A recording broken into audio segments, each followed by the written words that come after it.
Good afternoon, everyone, and welcome to the Odyssey 2025, an inspiring online lecture series brought to you by the Department of Geography, University College, Thiruvananthapuram. This initiative is a platform for exploring and captivating dimensions of geography, from physical landscapes to human environment interactions, and addressing pressing global challenges. We are Shruti and Gauri, MSc students at the department, and it is our privilege to guide you through this session. We have an exciting program lined up today, including the inaugural session and engaging lecture by our esteemed resource person, Dr. Sunil Kumar Singh A, Assistant Professor at Lalit Narayan Mithila University, Darbhanga, Bihar. Let's begin with a prayer, and I welcome Parvati for the prayer.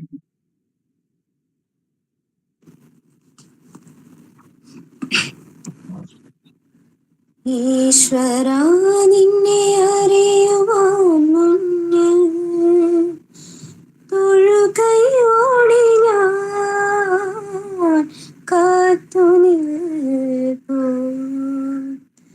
ഈശ്വരാ നിന്നെ അറിയുവാൻ മുന്നിൽ തൊഴുകയോടെ ഞാൻ കാത്തു നിൽപ്പൂ. മധുവിലും പൂവിലും എന്നിലും എപ്പോഴും സ്നേഹമായി നിറയുന്നു നിന്റെ രൂപം. ഈശ്വരാ നിന്നെ അറിയുവാൻ മുന്നിൽ തൊഴുകയോടെ ഞാൻ കാത്തു നിൽപ്പൂ.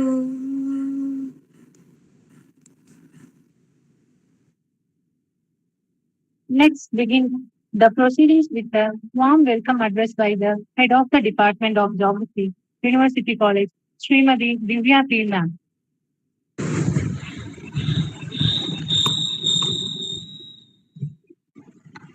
Good afternoon to one and all. I am delighted to welcome you all to the first lecture of the lecture series Odyssey 2025, organized by our Department of Geography, University College, Thiruvananthapuram. So it's my pleasure to have such an esteemed gathering of professionals and students with us today. Before going to my official duty, I will say some few words about my department. So we all know our department has started in the year 1976, and we are proceeding towards the Golden Jubilee celebration of our department in the year 2026. So as part of the celebrations, the Department of Geography, we have decided to conduct this online series starting today with the deliver the speech of Dr. Sunil Kumar Singh, who will share with us his expertise in the topic impact of climate change in the rhythm of Indian monsoon. So we all know that the topic is very relevant because we, the Kerala people, or we are Keralites, are affected most by the vagaries of monsoon in the recent time period. So in this series, we have vibrant topics or different topics from different fields of geography. And today we have Sunil Kumar Singh to deal with the climate change. Coming to my official duty. So first of all, I would like to welcome our Honorable Principal, Dr. Santosh Kumar KR. In spite of his official busy schedule, he has came here to inaugurate the function. So on behalf of the department and on my personal behalf and all the students and other professionals, I extend my hearty welcome to sir. Sir, welcome to the session. Now I would like to welcome Dr. Sunil Kumar Singh, who is an expertise in the field, who is a vibrant speaker, who is the Assistant Professor, Department of Geography, Lalit Narayan, University, Bihar. On behalf of our department and on my personal behalf and all the students and other gathering here, I extend my hearty welcome to you, sir. Welcome, Sunil, sir. Now, we all know that without you, students and my colleagues, it's on part of official duty, I welcome you, my hearty welcome to all my colleagues and all the participants to this session, and have a wonderful session. Thank you. Thank you, our beloved HOD, Srimati Divya P. Ma'am, for your kind words and for setting the tone for today's event. Now, it's my privilege to invite our dearest and honorable principal, Dr. Santosh Kumar KR, sir, to formally inaugurate Geo Odyssey 2025. Sir, the virtual stage is yours now. Okay, good afternoon to all. Respected HOD Divya, the speaker Sunil Kumar Singh, respected teachers of the department and students of the department, and all the participants who are attending both online and offline. Actually, this geography department, one of the prominent departments of our college, because this is the only department we have with department in the University of Kerala level. So hence, most of the research of geography in Kerala is actually university under the area of University of Kerala is conducted by this department, and many of the students are doing research in this area. And actually, many of the students are getting admission for getting opportunity to be selected in the IAS and civil services examination in the previous time, and many is one of the main departments of this college. Actually, today this department is going to celebrate its 50th year of existence, and they are planned to conduct a one year long celebration marking the 50th anniversary of this department. On the part of this, the department is organizing a online lecture series starting from today, named Geo Odyssey 2025, and we are starting the lecture series with one of the relevant topics, that is impact of climate change on the rhythm and of the Indian monsoon. And you know that global warming and climate change are one of the main threats to the entire world, and the world countries are discussing the solutions to overcome the situation. And hence this topic is most relevant, and we have a good speaker, Dr. Sunil Kumar Singh, Assistant Professor of Lalit Narayan, Mithila University, Bihar. And with these few words, I declare this lecture series is get inaugurated. Thank you. Thank you. Thank you, Dr. Santosh Kumar, sir, for your inspiring address and for inaugurating this lecture series. Moving forward, it is an honor to introduce our distinguished resource person for today's session, Dr. Sunil Kumar Singh. Dr. Singh is an accomplished scholar and assistant professor at the Department of Geography, Lalit Narayan, Mithila University, Darbhanga, Bihar. He has an excellent track record and graduated with the University Gold Medal from the University of Madras. With extensive expertise in environment impact assessment, he has published numerous research papers in reputed journals.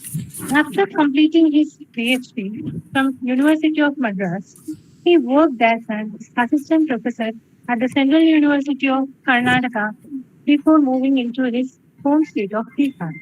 He is well equipped to guide us through today's lecture on impact of climate change on the rhythm of the Indian monsoon. Please join me in welcoming Dr. Singh. Sir, we look forward to your enlightening presentation.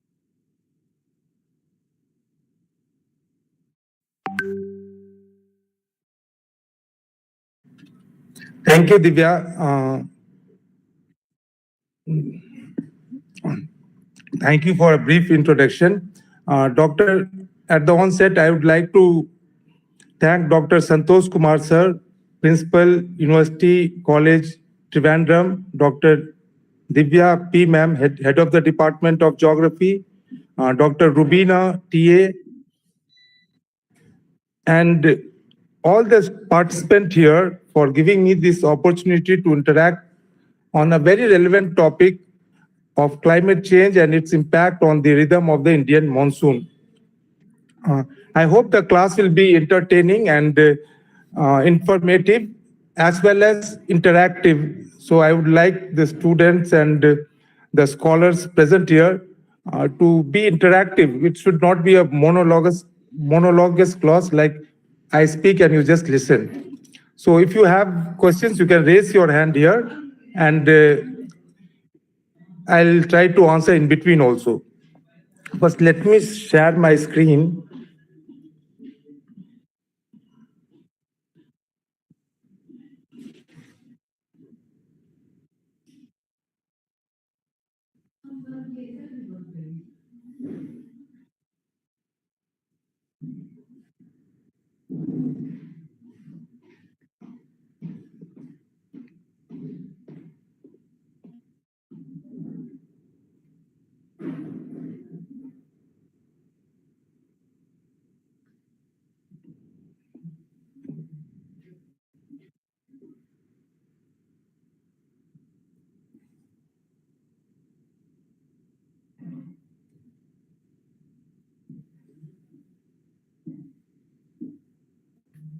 I hope the screen is visible now.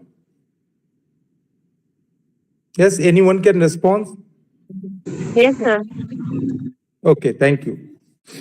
So, the Indian monsoon as such is not a geographic term as a whole. Monsoon is many things for us. Though monsoon is a seasonal wind, but monsoon is also a culture, our tradition. Most of our festivals are attached with the monsoon. In fact, monsoon is that wind which binds India into one, right? So the importance of monsoon lies in our existence. If you see this map, you can see that all countries lying near the tropics, Tropic of Cancer and Tropic of Capricorn, most of the countries are desert. But if you see India and a part of Indochina, it's not a desert. So it's only because of the monsoon that we are a thriving civilization here. We have such a huge population. You have a vivid culture. Had monsoon not been there in India, India would have been a pure desert. We are situated in the mid of the mid of high pressure belt. And this area technically should have been a desert, but we are not a desert thanks to the monsoon.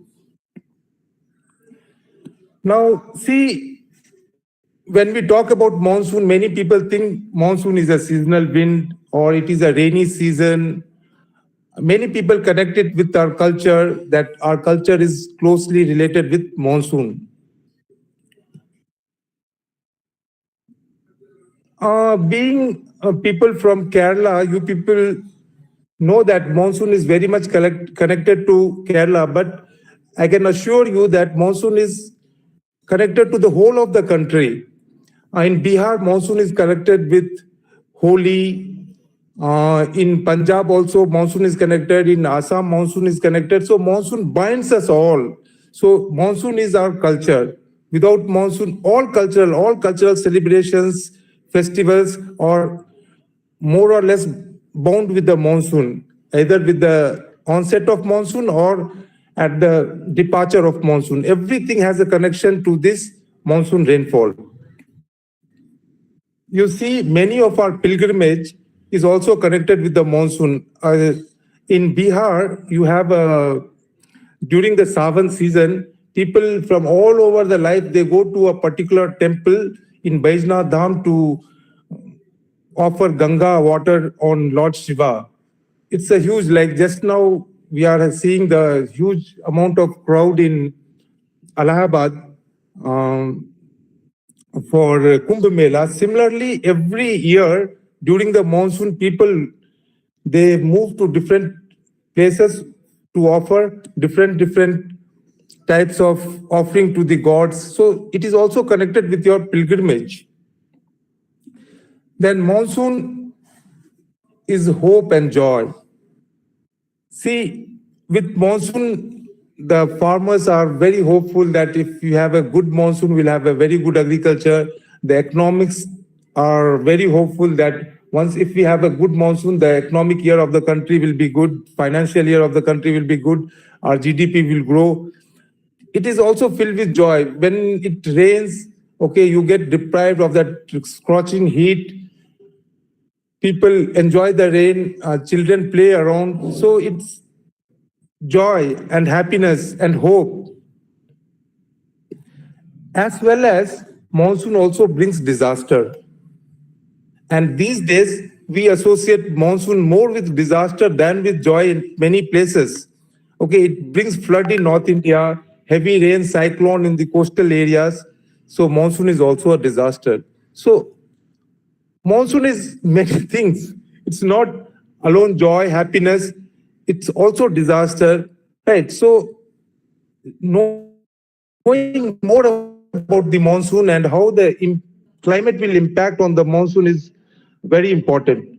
So before we move forward to know what is the impact of monsoon on what is the impact of climate on the monsoon, we should know the main principle what affects the monsoon. Only then we can appreciate the difference in temperature which will have a big impact on the monsoon. First of all, the monsoon season, you have two types of monsoon season, the southwest monsoon season and the northeast monsoon season. You all are well aware that in the month of June, it strikes in the monsoon breaks in Kerala and it spreads in the month of July, August. Okay, you have vivid rainfall throughout the country. And again, you have the retreating monsoon, which ends by January. Okay, and it is due to different phenomena. Now, there are many theories regarding the Indian monsoon. We will just go through a small bit into these theories, though I'm not going to elaborate much. There are two theories about the monsoon. One is the classical theory by Sir Edmund Hillary, and another is the modern theory of, or it is also called as the Armas theory. As per the classical theory, monsoons occur because of difference in thermal heat of land and water. In summer season, the land gets heated up, okay, and you have low pressure on the land, whereas the ocean is comparatively cooler, okay, and you have high pressure in the ocean and wind blows from high pressure to low pressure. This is what the classical theory says. And the wind reverses when winter sets in the plains. So when you have winter in the plains, the plain is cooler and you have a high pressure, and the ocean is warmer and you have low pressure, so winds start blowing in the opposite direction. This is what the classical theory suggested. Okay, and based on this, you can say that on a small scale, you have that sea breeze and land breeze, which works on this principle. But monsoon, as such, does not work on only the heating of land and water, though it has some role to play. So now you have the modern theory of modern theory or the air mass theory. To understand air mass theory, you have to understand the intertropical convergence zone. You have to understand the jet streams. You have to understand the impact of westerlies. So you have to understand different air masses perfectly. You should also understand the different cells. You have the Hadley cell, you have the Ferrel cell, you have the polar cell. You have to understand that also. So we'll just have a small look at these things. to better understand it. Now you see where the easterlies converge. Okay, easterlies converge near the poles, near the equator, and that is called the intertropical convergence zone. Now, this intertropical convergence zone, which ideally should be at the equator, this is not always at the equator. It keeps shifting to the north and south with the shift of the sun's rays. Now, when you have summer in the northern hemisphere, the sun's direct rays shifts to Tropic of Cancer, that is 23.5 degree north. And when you have summer in the southern hemisphere, the sun's rays shifts to Tropic of Capricorn, that is 23.5 degrees south. And with the sun's rays shifting, even the ITCZ will shift north and south. Now, when your ITCZ shifts north and south, even the winds, they cross the equator and they shift. So this, you can see in this diagram, that ITCZ shifts. Okay, in January, you see the ITCZ, it has come down. Okay, it is almost near 23.5 degree. And in summer, okay, in July, this ITCZ shifts north. Okay, it is 23.5 degree north in the Tropic of Cancer. So because of this shift in ITCZ, intertropical convergence zone, the the pressure belts also shifts up and down. Now, what happens is, when the wind belt shifts up and down, the easterlies, they cross the equator. In summer, when the wind belt is in the 23, wind belt shifts up, that ITCZ reaches 23.5 degree, the westerlies, they cross the equator and they blow south. They blow in the northern hemisphere. Now, when they cross the equator, they change their direction. This phenomena we can explain with Farrell's law. Farrell's law states that when in the northern hemisphere, if wind is blowing towards you, wind tends to shift towards your right. Whereas in the southern hemisphere, if you face your back towards the wind, and if the wind is blowing towards your back, it shifts to shift towards the left. So when this wind, you can see here, when this wind crosses the equator, they will shift towards the opposite direction. This you can see in this diagram, how the winds are shifting. In January, from the north, the equatorial wind is coming. This is your equator. Okay, this is your equator, and from the equator, when the wind is shifting southward, it changes its direction. Okay, it changes its direction towards southeast. Whereas in the month of July, when the wind is moving, see this wind, this is your easterlies. When it is crossing the equator here, it is moving towards northeast. See, it is moving like this. It is moving. It should ideally, this should be blowing like this. Okay, but it is shifting. The wind is shifting its direction. So the easterlies is shifting its direction. Okay, once it crosses the equator. Similarly, you have the role of jet stream also. Jet stream also plays a very vital role in controlling the monsoon. What happens is, during winter time, the jet stream blows below the Tibetan plateau. You see the Tibetan plateau, the jet stream blows through this area. Okay, and once summer sets in, this jet stream shifts upward above the Tibetan plateau. Now, the break of monsoon is very much related with the jet stream. Unless this jet stream shifts up, monsoon will not break. So the shift of jet stream from south, that is from the Indian plains, south of the Tibetan plateau to the north, sets in the break of monsoon. That's why you will say that suddenly the monsoon breaks. It is the jet stream has a very important role to play in this. Now, there are other phenomena which control the monsoon. One of them is the El Nino. It is commonly referred to as the it is because of abnormal warming of waters in the Peruvian coast, in the Pacific coast.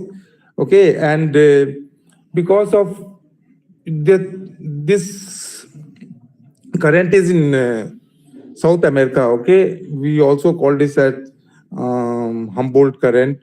Okay, generally this is a cold current, but what happens sometimes due to certain phenomena, this current becomes a bit warmer. That means, though it is a cold current, the temperature rises by 4 or 5 degrees Celsius. Now that has impact on our monsoon. Whenever there is an El Nino phenomena, okay, monsoon is affected. Okay, now we'll just see in a normal year what happens is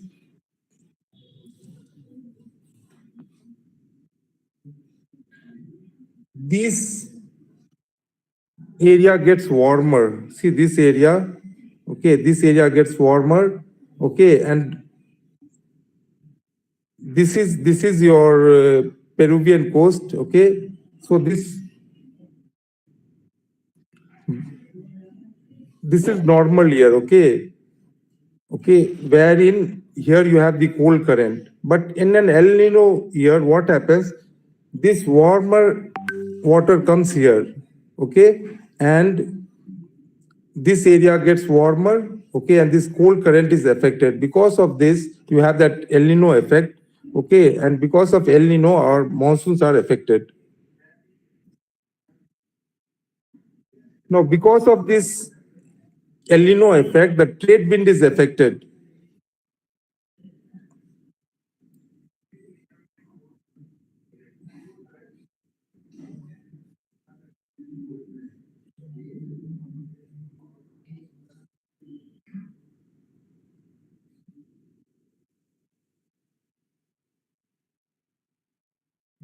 Okay, once the trade wind is affected, it is not able to carry the moisture which it generally should have done. Then you have the other phenomena called the Indian Ocean Dipole. Now, this Indian Ocean Dipole is a phenomena wherein you have differential heating of the sea surface between the west and the eastern Indian Ocean. You can see here, this is a no heating any side in the neutral heating on any side of the Indian Ocean. But in an Indian Ocean dipole season, there are generally two types. One is positive Indian Ocean dipole and another is the negative one.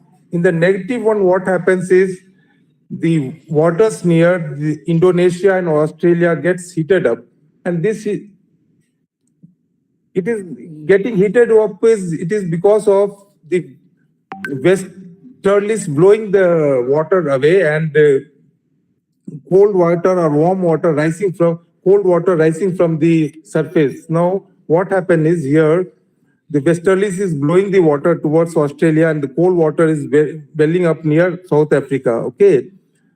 And in the positive Indian Ocean dipole season, the opposite occurs. Now, because of differential temperature of the ocean, okay, you have impact on this monsoon, okay, because from the ocean water only, warm ocean water only, you will have the moisture and the pressure belt also shifts. Generally, when you have warm water, you will have low pressure, and where there is cold water, you will have high pressure. So wind will blow from the warmer to the colder region. Okay, so when you have that negative Indian Ocean dipole, wind will blow from Indonesia and Australia towards Africa. Whereas in a positive season, wind will blow from the coast of Africa, where you have Somalia, towards Australia. Now, this is the Indian Ocean dipole, neutral dipole, wherein wind is blowing from Australia towards Africa. Okay, normal year. So this is not neutral and it does not have any impact on our monsoon in a normal year. But again, if you see the positive phase, wherein the warm waters, okay, near Africa, they rises up and they blow towards Australia. Now, what happens is in this season, Australia will get very less rainfall. It's almost dry season in Australia and Indonesia, whereas Africa and India will get more than normal rainfall. Even Saudi Arabia will get more than normal rainfall. Okay, whereas in the negative phase, India will get very less rainfall, whereas rainfall will be more in Indonesia and Australia. Okay, so impact of Indian Ocean dipole on Indian monsoon, you can see a positive Indian Ocean diode will lead to a more rainfall in India, a negative IOD will lead a less rainfall in India, and the IOD can also influence the ENSO, that is El Nino Southern Oscillations. Now, coming to our main topic. I just wanted to have a small introduction of the monsoon and what are the things which affect the monsoon. Now we will discuss the impact of climate change on the rhythm of the monsoon. Now, as we have seen that monsoon depends upon many factors. One is wind, another is pressure belt, then you have ocean current, ocean temperature. Now, everything is related with 2-3 factors: temperature, pressure, wind. Okay, now when we talk about climate change, what is climate change? Climate change is change in the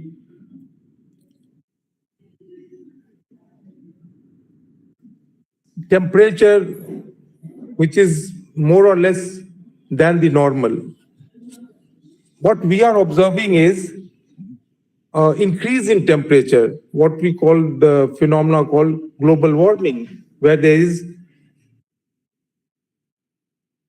abnormal increase in temperature. Now, when you have abnormal increase in temperature, many things will have impact. Now, your ocean water will get heated up. You will have that glacier will melt. Wind belts will be affected. Temperature of ocean water will be affected. Temperature of land will be affected. And because of these effects, the overall cycle of the monsoon will be affected. That's why we have spoken about the rhythm of the monsoon, impact on the rhythm of the monsoon. Monsoon, what should have been normal, is not normal. Now, you people can have certain questions like, sir, earlier also we used to have El Nino year, or earlier also maybe we might be experiencing the Indian Ocean dipole. Earlier also we didn't have a particular monsoon which was always normal. Like we have been studying that Indian agriculture or Indian economy is a gamble with the monsoon. But what used to occur before, okay, and what is occurring today and what will occur in the future, that has a big difference. Now we are seeing small shift in the monsoon, what it would have been rarely before. Before we used to see, okay, monsoon is arriving a bit late or a bit earlier, or you would have a less than normal monsoon or more than normal monsoon. But these days we are not experiencing that. We are experiencing some extreme weather conditions. Okay, that is what we are going to discuss now. Okay, and the main impact of climate change is global warming, melting of glacier, change in the heat budget of the Earth. Now you have the Earth's heat budget, wherein the incoming solar insolation and the outgoing long wave radiation, they matches. Okay, how much insolation we get, that much outward radiation goes from the Earth, and that happens during a 24 hours, day and night. But currently what is happening is, because of the greenhouse gases, this heat is getting trapped. You are getting the short wave radiations to come in, but the long wave radiation, which is radiated by the Earth, that is blocked by the greenhouse gases. Okay, the greenhouse gases is transparent to short wave radiation, but it is opaque to long wave radiation and does not allow the long wave radiation to escape back into the out of the atmosphere and into space. So this is leading to increase in temperature in the Earth, within the Earth atmosphere, and that is aiding global warming. Now, because of this, because of increase in temperature, there is a change in the wind temperature and pattern also. Now, wind which used to blow in a particular direction or with a particular temperature, they are changing. The temperature of the wind is rising more than normal. In some case, the temperature is falling more than normal because of change in at a regional scale, change in pressure belt, wind direction are getting hayward. You are having change in ocean surface water also because of addition of water from the melting of glaciers. Now, there is disturbance in ocean temperature also because of rise in temperature. I can tell you that if there is 5-degree increase in ocean temperature, then half of the world will get submerged. You will have catastrophe. You will have cyclones, many things. Currently, we have observed around 1 or 2 degree or around 1 or 1.5 degree change in ocean temperature. Though the temperature on surface is varying to a large extent, in the ocean water, we have not seen that much change in temperature. Then you have the impact on monsoon. Okay, all these things put together will have an impact on monsoon. In that, what is happening is the monsoon will become unpredictable. You cannot predict the monsoon. Okay, it will become intense and you will have lots of erratic rainfall. Okay, now we'll discuss each topic one by one. Okay, now you have erratic rainfall. Now what happened is, if you see in case of Kerala, you had severe rainfall in a very short period of time. Okay, even if you see different parts of Bihar, we had almost very heavy rainfall in some pockets and no rainfall in other parts. You had rainfall in Gujarat. Okay, you had rainfall floods in Rajasthan. And those areas which used to receive normal rainfall, they never received any kind of rainfall. Okay, so rainfall has become very erratic, and because of very erratic rainfall, you are having huge floods. Okay, you have floods and you are having drought. Now, why we are having all those things? Why we are having erratic rainfall? Now, everything is related with your climate change. What happened is, now once we were discussing the intertropical convergence zone, okay, you saw that the wind belt is shifting from equator to the north or equator to the south. Okay, but due to global warming, you are having lots of pockets of low pressure belts. Okay, because of pockets of low pressure belts, now where you have that pocket of low pressure belt, there you will have lots of rainfall, and where you are not having that pocket, that area does not get rainfall. Also, generally,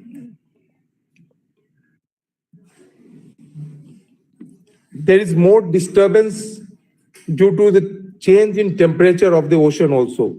Okay, I told you there's a 1 or 2 degree rise in the temperature of the ocean. Because of that rise in the temperature of the ocean, the cyclones are very severe these days. Okay. Then you have change in the aerial distribution of the rainfall. Change in aerial distribution of rainfall. Here, what happened is, where predominantly you used to get rainfall from the monsoon, okay, those areas are not getting rainfall. Or getting those areas which never used to get rainfall, they are getting rainfall. There is another change, like those areas which was supposed to get, say, example, 500 centimeter of rainfall, that area is getting 1000 centimeter of rainfall.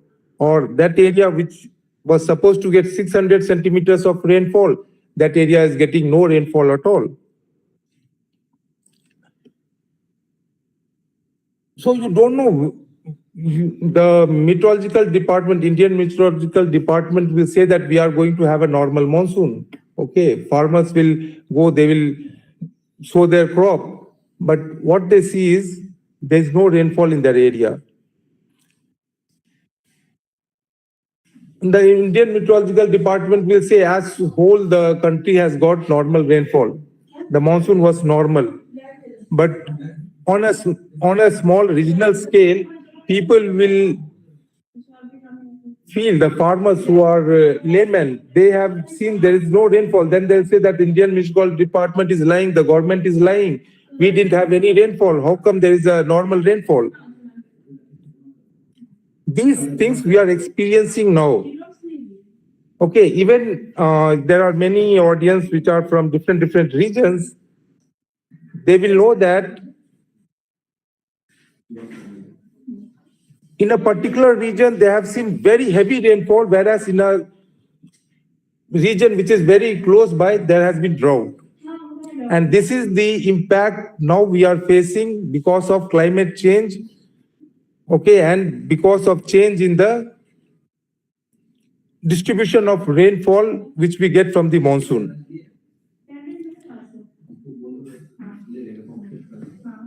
Now, again, then, other than that, now, see, this we are experiencing now where there is a small change in temperature. I told you the ocean temperature has risen by 1 or 1.5 degrees Celsius. Now, imagine a condition when there is a 2 to 3 to 4 degree change in the ocean temperature, because your temperature is rising day by day, every day. Every year you see there is a rise in temperature. This year was reported as the warmest year of the year, warmest year of the century. So what will happen after 10 years? What will happen after 20 years? And what impact it will have on the monsoon? Will we have that monsoon? Will the monsoon rain, which is connected with our culture, which is connected with our tradition, which is connected with our joy, which is connected with our happiness, will that monsoon be there? Will India become a desert, or will India become a land filled with water everywhere? Floods. Okay, floods. So you will have lots of floods and lots of drought at the same time. So because of the impact of climate change, you'll have disturbance in the monsoon, and because of disturbance in the monsoon, disturbance in the wind, disturbance in the current, you'll have extreme weathers. Extreme weathers means you'll have the frequency and intensity of cyclones will increase. You'll have more frequent cyclones, you'll have more intense cyclones, and you'll have cyclones in area which were not predominantly affected by cyclones. For example, from 3-4 years back, we are constantly seeing cyclone occurring in the coastal region of Gujarat. Earlier, cyclone was mostly prominent or dangerous in the Bay of Bengal, but now you are seeing lots of cyclone occurring in the Arabian Sea. Okay. You can see the temperature rising to extreme levels. you can see delay in the monsoon. Monsoon is being delayed or monsoon is arriving earlier. Monsoon has become so unpredictable. You cannot predict the monsoon. Though monsoon was unpredictable earlier too, but you cannot predict monsoon. I'll give you an example. What used to happen is in state of Bihar, earlier people used to prepare for the monsoon. We used to get continuous rain for 10 to 15 days. Okay, continuous rainfall, and that rainfall was equally distributed and it was normal. But what is happening for the past 4-5 years, what I have experienced is we are not getting rainfall at all for more than 2 to 3 days. And that rainfall also, what we get is highly variable. Like you will get sudden rush of shower and there's no rainfall again. So you'll have lots of water in a short period of time and again you'll have a dry spell. So what happened because of that, the land is not getting recharged. Okay, when there is a gush of water flowing, all the water will flow away as runoff. Okay, so a place which was supposed to be a wetland, okay, is experiencing drought. Groundwater has been depleted in area which was predominantly a water logging area. This is just unimaginable. Now the University of Lalit and Mithila University is located in Darbhanga. Darbhanga is supposed to be an area which is filled with water. Okay, but people of Darbhanga stand in queue just like Chennai to get water in summer season because land water has been totally depleted. And it has been depleted not because of over pumping alone, but it is also because of lack of recharge. Lack of recharge by rainwater, because you are not getting consistent rainfall. Rainfall is very erratic. Even near, and you'll see that lots of streams, lots of like you would have studied in your class that North Indian rivers are perennial. You have perennial river in North India because you have water is replenished by melting of glacier. But most of the water used to come from rainfall, and only during a short period of time we used to get glacial water. But what amazing thing you'll see is that the North Indian rivers have gone dry. Okay, in the area where the river used to flow, you have stagnant water, and the people are growing makhana in that area. Makhana is grown only in area where there is stagnation of water, and people are growing that in area. So rivers are drying up. Okay, not only in South India, you might be experiencing that rivers are drying up, but North India also people have seen that rivers are drying up, and there are lots of committees being formed to protect the rivers in North India also. Okay, so these are the effect we will see. Now climate has not changed that much. Okay, we are on the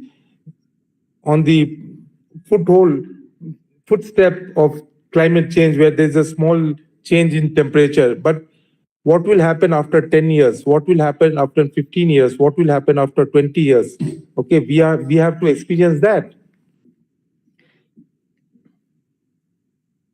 So this is the increase in variability of the monsoon. Then there is increase in disasters, because you will have lots of disasters. Now you had disaster in Kerala. We are having disaster in Bihar. We are having disaster in Gujarat. Gujarat is experiencing flood, which was supposed to be a dry area. We are having disasters in Rajasthan. Okay, Rajasthan is experiencing flood which was supposed to be a desert. Recently, there was a article wherein they showed that Arabia is lots of small lake has been created in the Rab al Khali desert. There was huge rainfall there. Okay, many people said that it was because of cloud seeding, etc., but there was rainfall in the desert, huge rainfall. And these are the extreme things which we are going to see in the future. So the crux of this talk is how the climate change as such will have impact on the normal functioning of the monsoon. Now, there are not much research as of now, which will tell you what will be the real impact of climate change on the monsoon. But as such, it is estimated that if temperature increases, you will have more rainfall in India. That is, the amount of rainfall what we are getting will increase. That is what models say. But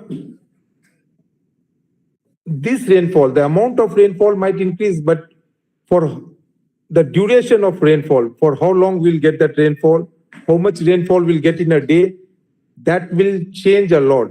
For example, now you have a monsoon season wherein for 4 months you have the southwest monsoon, and another period you have the northeast monsoon, you have the progressing and the returning monsoon. Who knows, in future you will have monsoon season for a month alone. Okay, you will have the wind blowing for a particular season, again changing, or once the wind blow, it will blow without moisture. Okay, now the wind from where it is blowing, that area might have a upwelling of cold water because of movement of wind. So climate change is going to have a great impact on the way we are experiencing the monsoon. Monsoon direction will change, monsoon variability will change, the time the monsoon will take to withdraw from India will change. Okay, so these are the things we are going to experience. Now, we will get back to our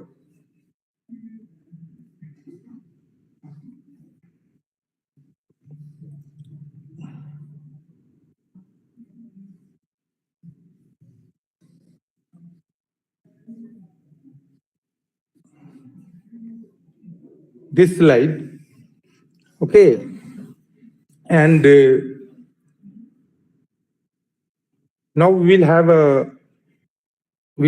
have a class wherein we will have a discussion from the beginning, wherein it will be interactive. Now you people, now whoever wants to talk, they can put your hand up, and in each slide you can have a discussion. Now from here onwards, the classical theory and the modern theory of monsoon, in which wind has an important role to play. Okay, now I just wanted to rush through all the slides so that I'll have more time to dwell upon these things once we go through all the slides. Now you have the intertropical convergence zones, and you have the northeast trade wind and the southwest trade wind. Southeast trade wind. So these trade winds, okay, they converge at the equator. When they are converging at the equator, okay, they are moving from the eastern direction. See, they are moving from the eastern direction. Here also they are moving from the eastern direction. Here also they are moving from the eastern direction. Now this movement, they are following Farrell's law. I was rushing through in the earlier, when I was explaining earlier. Now, when this wind, you can just imagine you standing in the opposite direction of the wind, showing your back. Okay, when you are showing your back and wind is blowing towards you, okay, wind will tend to move towards your left in the southern hemisphere. See, here the wind is blowing. Here you can see, here the wind is blowing. Here you stand showing your back, then your left hand, wind will move towards your left hand. But again, here if you stand, okay, facing towards the ITCZ, wind is blowing towards your back, it will move towards your right. Okay, this is called Federal's law. Now what happened is, this wind, when they cross here, okay, when they cross the ITCs at the southeast trade wind, when this southeast trade wind crosses the equator, it becomes westerlies. Okay, it becomes southwest trade wind. Its direction automatically changes the opposite way.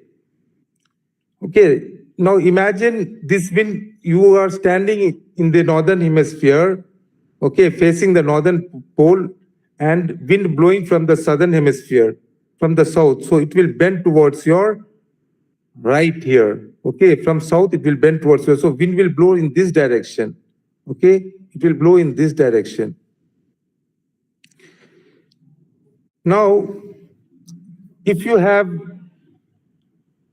global warming, okay, and if that pressure belt you have, because of global warming, you are having small pressure belts. Okay, you have pressure belt here, you have pressure belt, different pressure belt. Just now we saw change Indian Ocean dipole. It was because of piling of wind in one particular area, piling of water blown by the wind in a particular area. Once you have that piling of water by wind in one area, the other area you will have deficit of water. To fill that water will come from inside. Okay, there is a circulation of water. If water is piled at one place, the other place there will be upwelling of water. When there is upwelling of water, cold water will come, and where there is piling of water, warm water has piled. Now, this has created a regional warm region. Because of that regional warm region, the Indian monsoon is affected. Now, if you have multiple regional warm spots, what will happen to the monsoon? You will not get the monsoon what you are getting today. You will have one separate monsoon in Kerala, another monsoon in Tamil Nadu. Okay, you will have separate monsoon in Bihar, separate wind system in Andhra, because you are having multiple small pockets. So the wind pattern itself will be totally disturbed because of climate change, and that will be because of small pressure belts. Now this is you can see here, intertropical convergence zones. It is shifting up and down. Okay, you are having a straight line of now you will have multiple of lines, multiple of points. Okay, multiple point of low pressure belt and high pressure belt. Now, if you have multiple points, then the wind will get erratic. Wind will not know where to blow. You will have cyclones. You will have gusts of air on the land. So wind will be totally erratic, and monsoon, as such, monsoon might get disturbed or lost. Now, I'll just shift to this. See here, it is following a pattern. Here, wind is following a pattern. This is your normal monsoon where wind is following a pattern. Okay, in the month of this you are more versed with. Now, actually, this is you can see, this is the southeast trade wind. Okay, southeast trade wind. This southeast trade wind is passing the equator. This is your equator, and when it is passing the equator, it is shifting. Okay, it is shifting its direction. Now suppose that it is because your wind, it is because your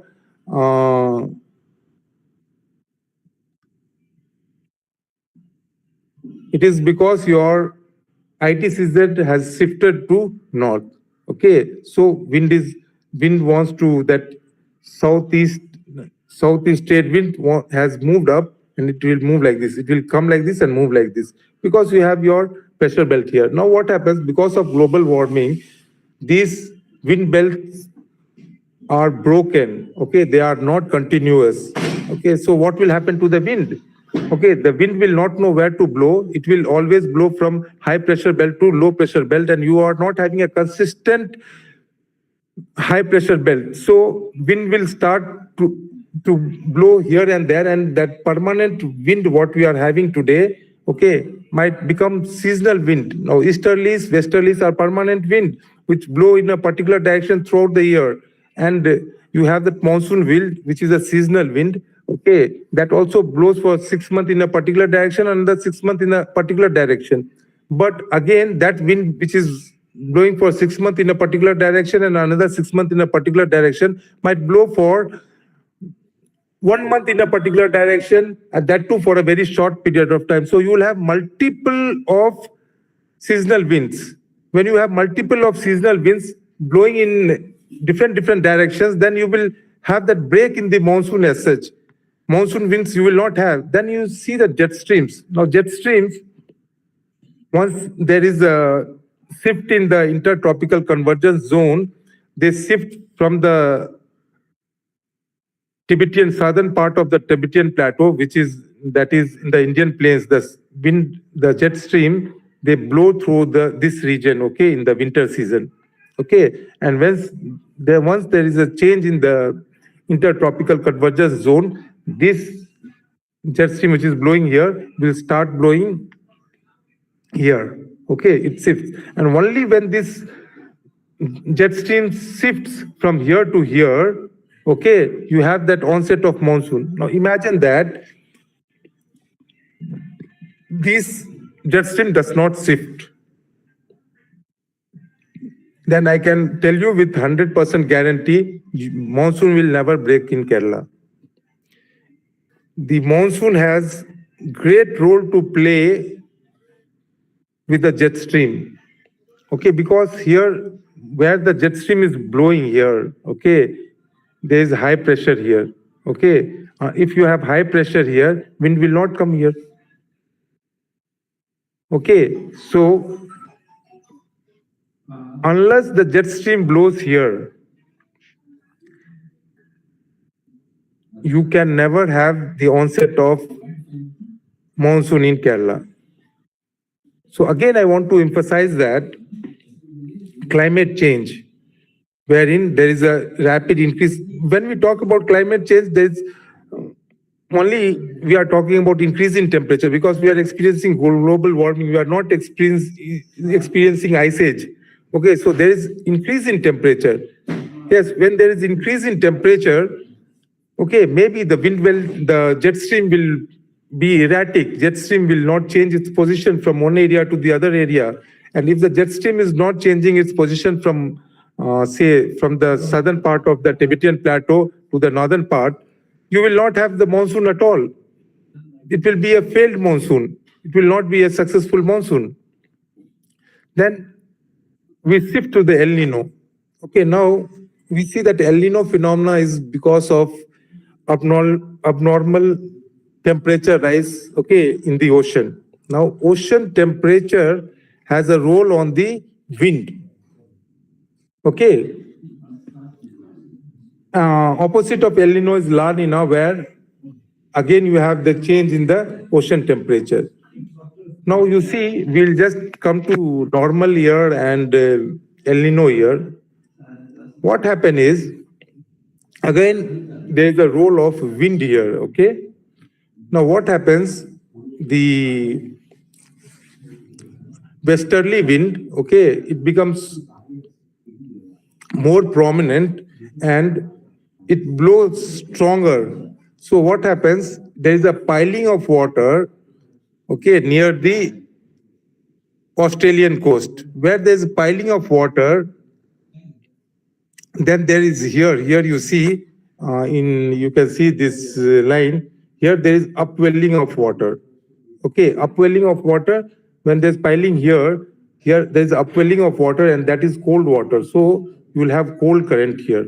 Okay, this area you have cold current and you will have a normal monsoon in India. But what happens in an El Nino year, okay, wind pushes this water here. Okay, wind pushes this water here. Here, see, wind pushes this water here and there's piling of water here in the Peruvian coast here. There's piling of water. When there is piling of water here, this upwelling, what used to occur earlier, this upwelling, sorry.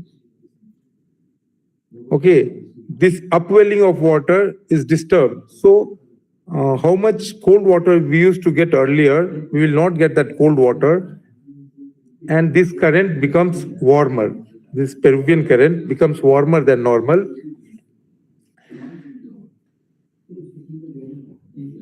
And you have a failed monsoon in India. Now imagine the westerlies becoming stronger every year because of climate change. If there's climate change, there is a change in temperature, and because of change in temperature, wind will change its direction, wind will become more stronger. So if westerlies become more stronger, every year it will blow the air towards, it will blow the water towards the Peruvian coast, and now we are experiencing El Nino every 5 years or every 10 years. In the future, you will start experiencing El Nino every year. Then there is a failed monsoon every year in India. So again, this is the impact of climate change. This will be the impact of climate change on the monsoon. Because of climate change, you can have multiple El Ninos and in a short period of time. Okay. Similarly, that can happen in the case of La Nina also. Okay, maybe wind will become weak and you will have lots of La Nina. But again, I can tell with authority that if temperature rises, the wind speed will increase and it will never decrease. So you will have more of El Nino and less of La Nina. And if you have more of El Nino, then India will certainly become a desert. Okay, and we will become a very poor economy. Our population will fall. There will be starvation in the country. So this is the impact of climate change. This might be the impact of climate change on monsoon and on our economy. Then again, we will see this. I think this is easy to understand. Now see, suppose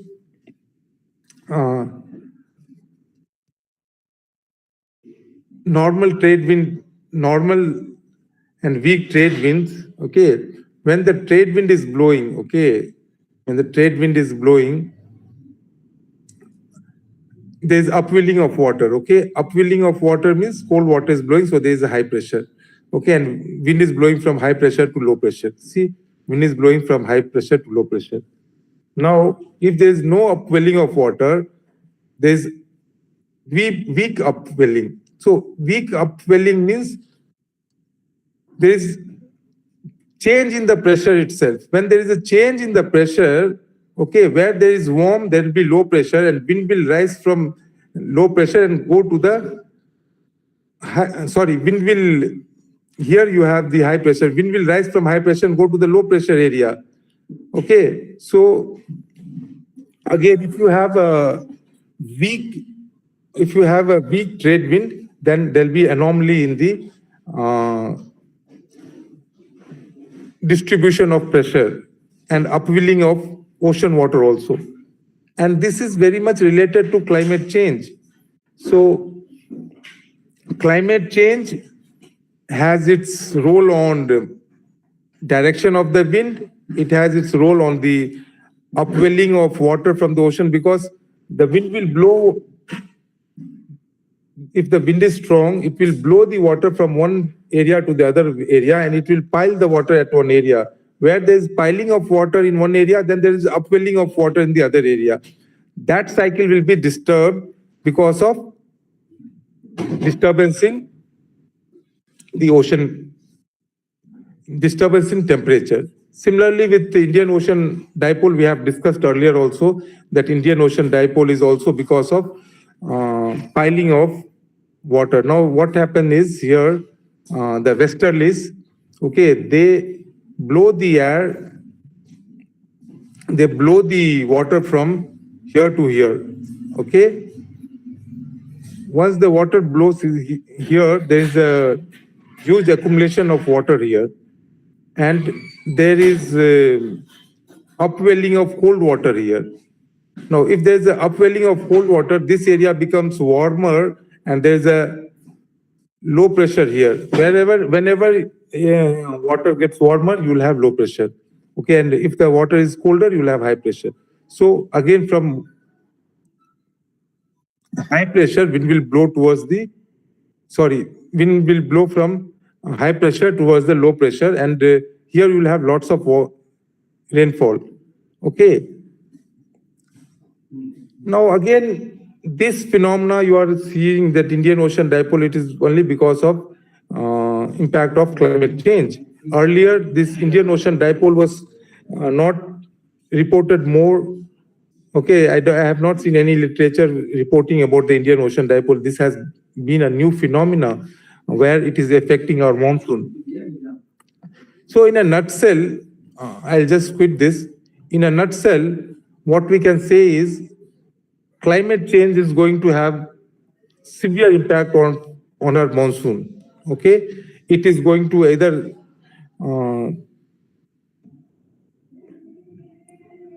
aggravate the monsoon or reduce the monsoon.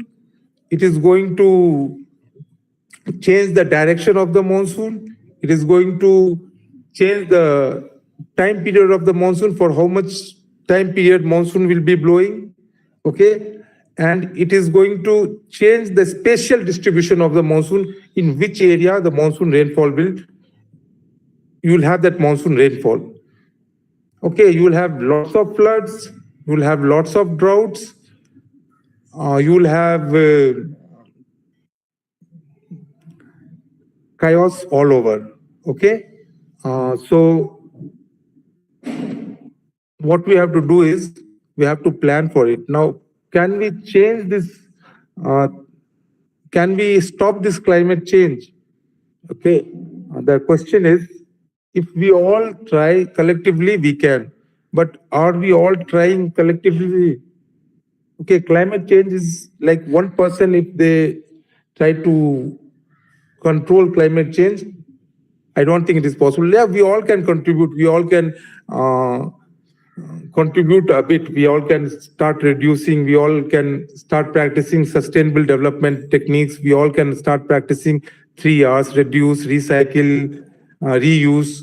Okay, but how much people are willing to do? I am sure, like all my audience, you all will be having 10 or 20 sets of dress again, but yet you will want to go and buy another new pair. Okay, pair of dress, I'm sorry, new set of dress. You might be having more than one set of shoes, and you might be wanting to buy more. Okay, so we are overusing the resources. I remember a story of Mother Teresa, wherein she used to have only 2 sets of saris. Okay, and she never felt the need to buy the third one. But how many sets of dress we are using? How many pairs of shoes we are buying? How much fossil fuel we are burning? Okay, so individually we all can take steps, but that alone is not enough. All country has to come together, and they have to take steps to stop this phenomena. And if this phenomena is not stopping, then God save us, we all will become extinct from this earth. Many animals are getting extinct. Now, when I'm talking this, I'm talking at a time when there is waging war in Russia. Okay, there was war in Gaza, Israel, and there is war in Syria. Now, so many of bombs, missiles are blasted. How much heat they are radiating? Okay, how much heat is escaping the atmosphere? Are they not aiding global warming? Right. All countries are amassing huge amount of ammunitions, explosives. They are practicing war games. They are also adding to global warming. Now, at one side, they talk about controlling carbon emission. At the other side, they are exploding so many bombs. They are killing so many people. They are doing all types of things. Now, in this scenario, is climate change stoppable? Right. That question should ponder you all. Now, if climate change is not stoppable, then what can be done? What will be the future? Now, I told you, I have given you so much evidence that if there is this climate change, phenomena of climate change and global warming, is slowly but consistently creeping in our lifestyle, on our planet, where the planet is warming, then what will happen? In one condition, our monsoons will be totally disturbed. Okay, our lifestyle will change. The way we do agriculture will change. Maybe Kerala, which grows rubber, will start growing cactus, and Rajasthan will start growing rubber. So things will change, and we have to plan for that. Okay, if you don't plan, then you will not survive. We have to modify ourselves. We should be prepared for another set of heavy rains in Kerala, flood in Kerala, or drought in Bihar, which is predominantly. I read an article sometimes back in Hindu which was talking about Bihar, and the headline was "Where water is not the desire of life," because Bihar had so much water, and I can tell you, I'm sitting in Bihar. Bihar is having water scarcity. Okay, Darbhanga is suffering from water. So this is the present condition. Okay, what will be the condition in the future? Just imagine about the future condition after 10 years, after 15 years, after 20 years, because we people are in our 40s, you are in your 20s. So when you go to your 40s, what will be the situation? Now, nobody had thought about, say, 10 years back, when I was in Bangalore, there was no AC in Bangalore. Now, every household is buying AC in Bangalore. Right? And so by this way, you are adding more and more, you are using more and more energy, and you are adding more and more to the greenhouse gases. So you are accelerating the climate change. Okay. Sometimes back, I was giving a lecture and students were telling, "Sir, we'll grow more and more trees." See, I'll tell you, always growing trees, planting trees is not the answer. Sometimes planting tree in an area might assist global warming. Okay, so suppose you have a wetland and you fill the wetland and you plant a tree. Now, wetland was sequestering more carbon than your tree. So you are destroying an area which was converting more carbon, okay, which was more carbon dioxide into a different substance. Okay, and you are planting trees. So always planting trees is not the right solution.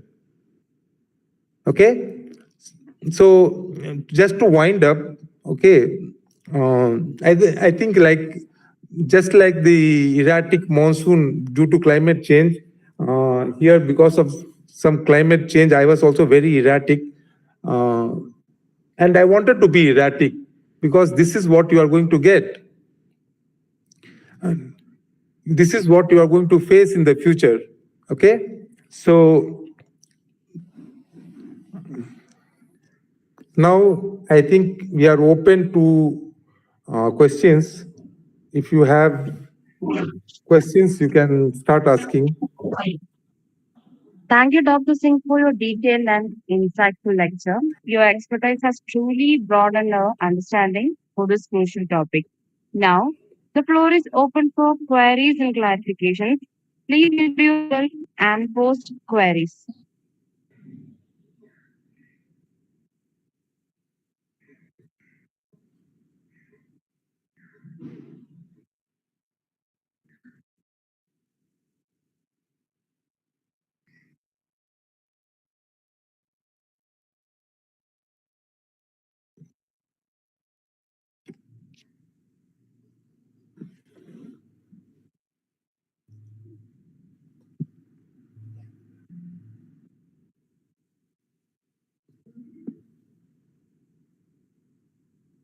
Hello, sir.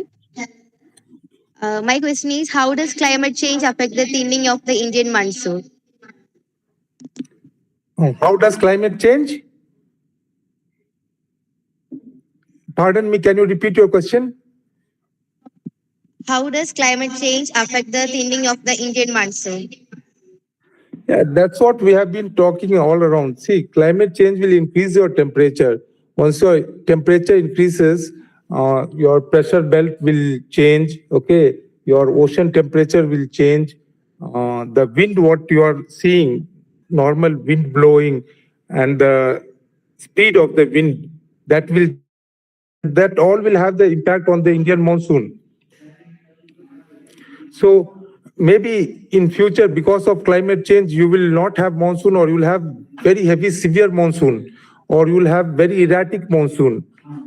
So the normal monsoon, what you are experiencing, that you will not experience because of climate change.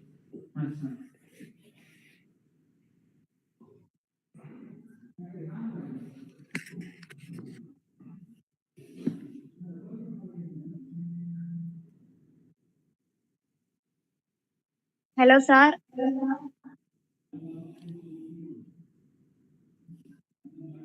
Question ചോദിക്കട്ടെ? Yes, yes. How does El Nino impact Indian monsoon?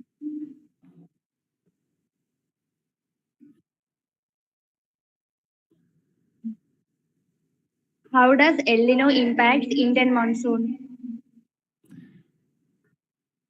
See, we know that El Nino is having a negative effect on the Indian monsoon. Okay, and again, if you have El Nino year, you will have a bad monsoon. If you have a La Nina year, you will have a very good monsoon, or more than normal monsoon, better than normal monsoon. But again, if I could just add to your question, what impact climate change will have on El Nino, and which I had discussed earlier, that El Nino means if you have an El Nino year, you will have a failed monsoon. But if you have climate change, then you will have numerous El Ninos. Now you are having El Nino in 5 years, 6 years, you will have a phenomena called El Nino. But in the future, every year you can have an El Nino.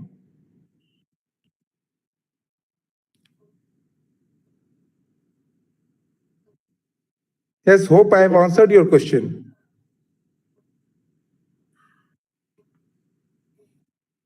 Thank you, sir.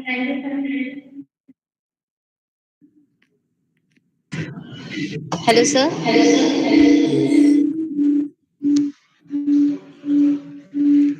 Sir, in what ways does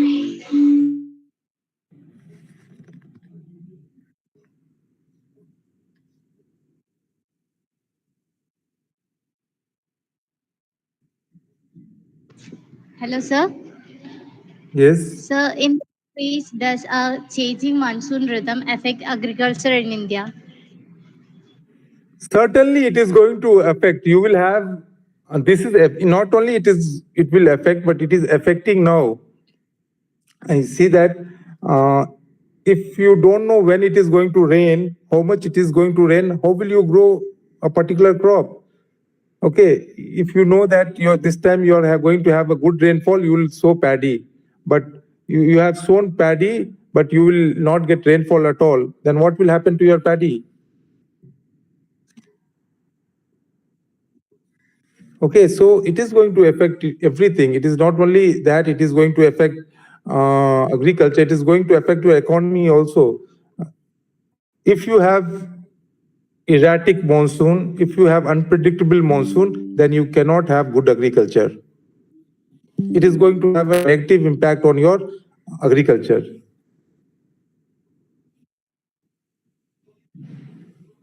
Okay, sir. Thank you. Good afternoon, sir. Good afternoon.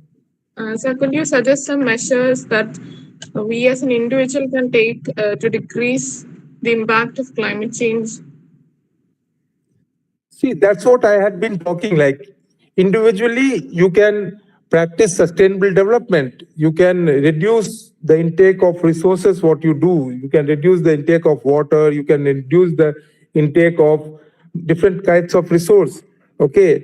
You can advertise in your community to practice sustainable development. You can, as much as possible, plant barren areas with plant. Okay. Reduce the use of timber products. Okay, there are certain things you can do. Okay, but at the same time, you should also plan for the disasters, so that if there is certain changes, you will have less disasters. Impact of disaster will be less on you. Okay, so at individual level, you have a big role to play. But one role what you have to play is to also educate the communities where you live in. Unless you educate them, it's not going to help alone. Yes, I Okay, hope thank I have you. answered your question. Yes, sir. Thank you.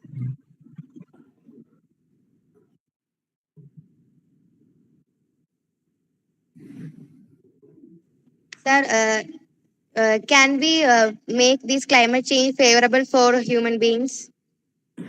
Climate change, oh, okay.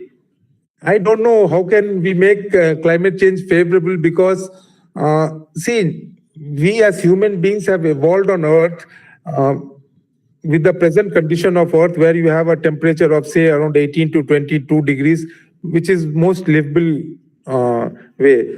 Now, it can become favorable to people in Antarctica or in Greenland, where temperature will increase and we have to go and settle there. Here, temperature will increase and we will have to eradicate this place. So I don't know, like climate change, it is very difficult to make it favorable. We can only do is that we can adapt to climate change and reduce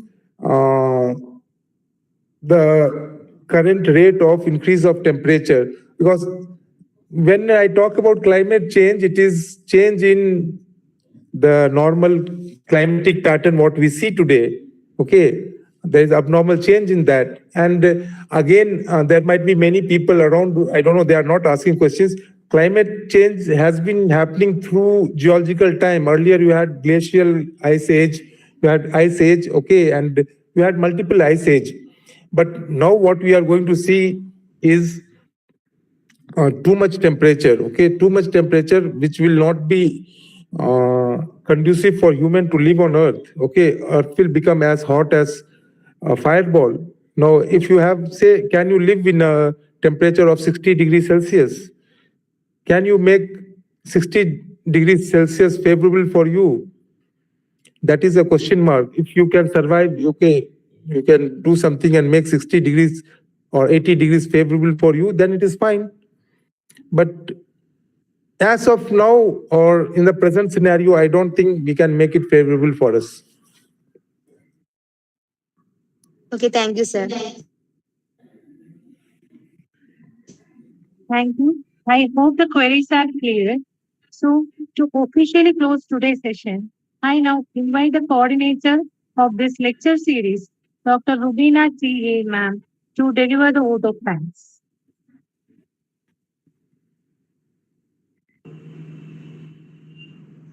Good evening, everyone. Respected speaker, faculty members, and dear participants. It has been a knowledgeable evening today as we conclude the first lecture of the Geo Odyssey 2025 online lecture series. It is my privilege to extend a heartfelt vote of thanks on behalf of the organizing team. First and foremost, I express our sincere gratitude to our distinguished speaker, Dr. Sunil Kumar Singh A, for sharing his insightful lecture on the impact of climate change on the rhythm of the Indian monsoon. Your expertise has truly enriched our understanding of this critical issue. And on a special note, I would like to add that we decided on conducting this online lecture series at short notice, and I'm very thankful to him because he accepted it on a short notice and took time out of his busy schedule to share his valuable insights with us. Thank you, Dr. Sunil. A special thanks to Dr. Santosh Kumar KR, our Honorable Principal, for gracing us with the inaugural address and for his continuous support in fostering academic excellence. Our deep appreciation also goes to Srimati Divya P., Head of the Department of Geography, for her warm welcome address and for leading this initiative with great enthusiasm. Thank you, Divya teacher. We extend our Thanks to all the faculty members who are also the organizing members of the organizing committee, the students and attendees for their active participation, thought-provoking questions, and keen engagement. Your enthusiasm has made this event a great success. I would like to place on record my sincere gratitude to my co-coordinator, Srimati Divya Das SS, for making it possible to live stream the event on YouTube. Thank you, Divya, for your dedication and effort.